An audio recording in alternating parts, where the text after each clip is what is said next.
Olá, você! Seja muito bem-vindo, amado ouvinte. Saiba como tratar a tosse seca utilizando remédios naturais. A tosse seca é um problema que, além de incomodar, causa muita irritação. Veja neste vídeo como tratar a tosse seca utilizando remédios e dicas naturais. Eu sou Bruno Souza e desejo tudo de bom para você e que todos os seus objetivos se realizem conforme você idealizou. E se você é novo por aqui, aproveite e se inscreva no nosso canal. É fácil, rápido e não custa nada. Se você tem algum problema de cunho emocional e deseja tratar, então atenção, faça contato comigo pelo WhatsApp e veja o tratamento que ofereço virtual através do Skype e WhatsApp. Meu contato está na descrição do vídeo. A tosse é um reflexo natural do corpo para eliminar qualquer irritação pulmonar. É um sintoma que pode ser causado por diferentes fatores, como gripe e resfriado, inflamação na garganta ou alergias. A tosse seca pode ser tratada com remédios caseiros e naturais. O importante é manter a garganta limpa e úmida, o que ajuda a acalmar a irritação e a tosse. Alguns remédios caseiros e pequenas dicas que ajudam a acalmar a tosse seca e a irritação na garganta são: número 1. Chá morno de equinácea com gengibre e mel.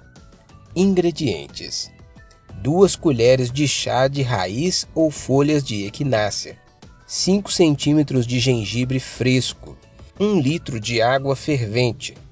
Modo de preparo: adicione os ingredientes à água fervente, tampe e deixe repousar entre 10 a 15 minutos. Por fim, coe e depois beba. Dose recomendada: este chá deve ser bebido 3 vezes por dia ou sempre que a garganta estiver muito seca, pois além de ajudar a fortalecer o sistema imunológico, a água morna e o mel ajudam a amaciar e a hidratar a garganta, reduzindo a tosse e a irritação. Número 2. Chá de eucalipto com mel.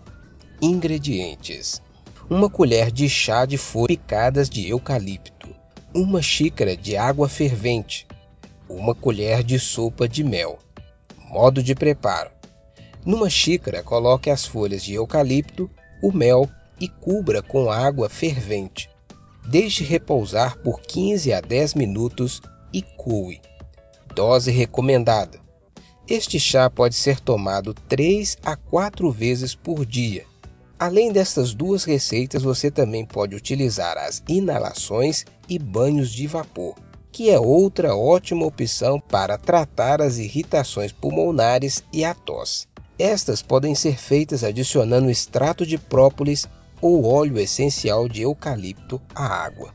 Outras excelentes dicas para tratar este problema inclui tomar sucos ricos em vitamina C, como a laranja e a acerola, que ajudam a fortalecer o sistema imune. Se você gostou do vídeo, clique em gostei e faça um comentário. E lembre-se, compartilhar é ajudar. Então, compartilhe com seus amigos e familiares. Um forte abraço e até o próximo vídeo.